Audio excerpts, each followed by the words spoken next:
గోదావరికని అడ్డగుంటపల్లిలోని ఓ private function హాల్లో భారత కార్మిక సంఘాల సమాఖ్య ఐఎఫ్టియు తెలంగాణ రాష్ట్ర 4వ మహాసభలు ఘనంగా ప్రారంభమయ్యాయి. మహాసభల సందర్భంగా ఐఎఫ్టియు రాష్ట్ర అధ్యక్షులు విశ్వనాథ్ ఆధ్వర్యంలో స్థానిక తిలక్ నగర్ నుండి ర్యాలీ నిర్వహించారు. అనంతరం జెండాను ఆవిష్కరించారు. ఐఎఫ్టియు జాతీయ అధ్యక్షులు ఆర్ఎల్ కృష్ణ, ఏఐకేఎంఎస్ రాష్ట్ర ప్రధాన కార్యదర్శి భాస్కర్, ఐఎఫ్టియు జాతీయ నాయకులు రామకృష్ణ, సరళలు, విశ్వనాథం ఈ మహాసభలకు ముఖ్య అతిథులుగా హాజరై ప్రసంగించారు.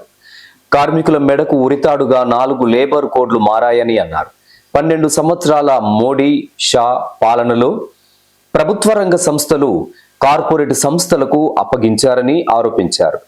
కనీస వేతనం అమలు చేయాలని సుప్రీంకోర్టు సైతం కేంద్ర రాష్ట్ర ప్రభుత్వాలను హెచ్చరిక చేసినా అమలు చేయడం లేదని ఆవేదన వ్యక్తం చేశారు.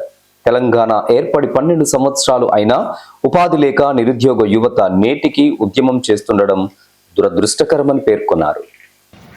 భారత కార్మిక సంఘాల సమాఖ్య ఐఎఫ్టియు జాతీయ మహాసభలు జరగబోతున్నాయి. జాతీయ మహాసభల కంటే ముందుగా వివిధ రాష్ట్రాల్లో ఐఎఫ్టియు రాష్ట్ర మహాసభలు జరుగుతున్నాయి. దాంట్లో భాగంగానే తెలంగాణ 4వ రాష్ట్ర మహాసభని ఇక్కడ గోదావరి గాని ప్రాంతంలో జరుపుకుంటూ ఉన్నారు. ప్రధానంగా ఈరోజు 50 ఏళ్ల కాలంగా కార్మిక వర్గంపై పాలక వర్గాలు తీసుకొస్తున్నటువంటి దమనకాండకు వ్యతిరేకంగా శ్రామిక వర్గ విముక్తి కోసం, వ్యవస్థ మార్పు కోసం ఆవిర్భవించినటువంటి ఐఎఫ్టియు ఆ లక్ష్యం కోసం పనిచేస్తూ ఉంది. ఆ లక్ష్య సాధనలోనే తన కర్తవ్యాలను రూపొందించుకోవడం కోసం ఈ మహాసభలు నిర్వహించుకుంటూ ఉన్నాం. ఈరోజు కేంద్రంలో ఉన్నటువంటి నరేంద్ర మోడీ 12 ఏళ్ల కాలంలో కార్మిక వర్గంపై చేస్తున్నటువంటి దమనకాండ, కార్మిక హక్కులు పోరాడి సాధించుకున్నటువంటి 44 కార్మిక చట్టాలని, 29 కార్మిక చట్టాలని 4 లేబర్ కోడ్లుగా తీసుకొస్తున్నటువంటి పరిస్థితి. మరొక వైపు మోడీ ఎజెండా కార్పొరేటీకరణకి, కాషాయకరణకి ఈ 2 జోడెడ్లుగా డబుల్ ఇంజిన్ సర్కారుగా దేశంలో వివిధ రాష్ట్రాల్లో పాలన అవలంబిస్తూ ఉన్నారు. నోయిడా కార్మికులు పెద్ద ఎత్తున ఆందోళన చేశారు. నేను జంజీ ఉద్యమం పెద్ద ఎత్తున నిరుద్యోగ సమస్య మీద నువ్వు ఏమనుకోరావు మోడీజీ అని చెప్పేసి మేము అడుగుతూ ఉన్నాం. నువ్వు అధికారంలోకి రాకముందు 2 లక్షల కోట్ల ఉద్యోగాలు సంవత్సరానికి ఇస్తావని చెప్పేసి అని అన్నాం. ఈరోజు రాష్ట్రంలో ఏ పరిశ్రమలు చూసుకున్నా కానీ దాదాపుగా ప్రభుత్వ రంగ పరిశ్రమలు అన్నిటిని, వాటరేవులు అన్నిటిని కూడా అదాని, అంబానీ లాంటి వాళ్ళకి పారిశ్రామికవేత్తలకు కట్టబెడతా ఉన్నావు. వివిధ రాష్ట్రాల్లో కూడా అదాని నీకు ఏదైతే మిత్రుడు ఉన్నాడో ఆయా రాష్ట్రాల్లో, దేశాల్లో వాళ్ళకి పెట్టుబడులు పెట్టుకునేందుకు అవకాశం కల్పిస్తూ ఉన్నాం. ఈరోజు 200 కోట్ల రూపాయలు, 200 లక్షల కోట్ల రూపాయలకి ఈ దేశం అప్పు ఎగవాకిందనంటే చాలా దురదృష్టకరం.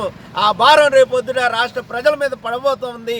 ఈ రాష్ట్రంలో 12 ఏళ్ల కాలంలో ఒక కొత్త పరిశ్రమను తీసుకురాకపోగా ఈరోజు ప్రజల మీద అన్ని రకాల ధరలు కూడా పెరిగినాయి.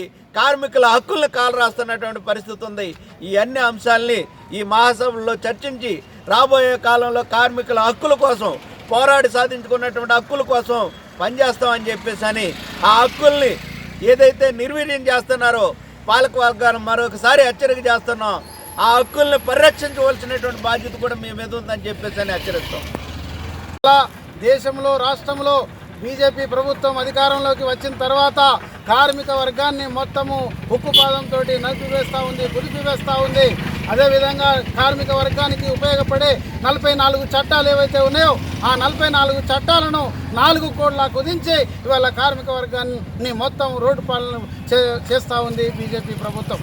దానికి వ్యతిరేకంగానే ఇవాళ అనేక పోరాటాలు చేసినటువంటి చరిత్ర ఐఎఫ్టీకి ఉంది. అదేవిధంగా సింగరేణిలో కానీ, ఎన్టీపీసీలో కానీ, ఆర్ఎఫ్సిఎల్లో కానీ దేశవ్యాప్తంగా ఇవాళ అనేక చరిత్ర ఉన్నటువంటి ఐఎఫ్టియు ఇవాళ 4వ మహాసభలను జరుపుకుంటా ఉంది. ఇవాళ దేశంలో ప్రభుత్వంలో ఉన్నటువంటి ప్రభుత్వ సంస్థలన్నిటినీ కూడా ఇవాళ కార్పొరేట్ సంస్థలకు అప్పచెప్తా ఉంది.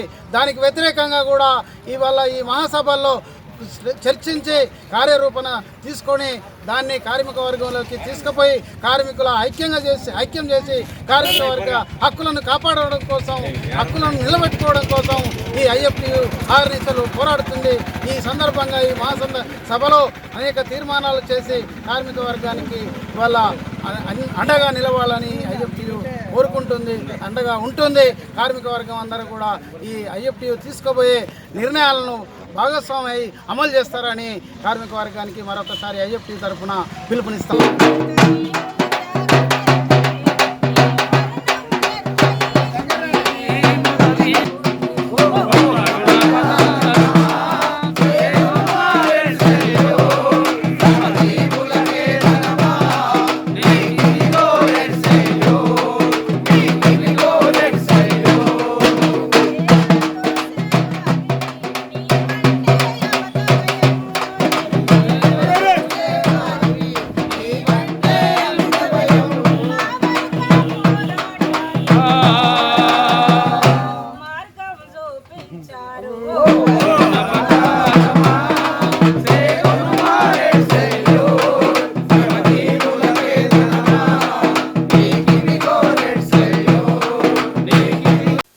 ఈ కార్యక్రమంలో నాయకులు వరదయ్య విజయ్, సురేందర్, లచ్చన్న, భీమన్న, నాయకులు, కార్యకర్తలు పాల్గొన్నారు.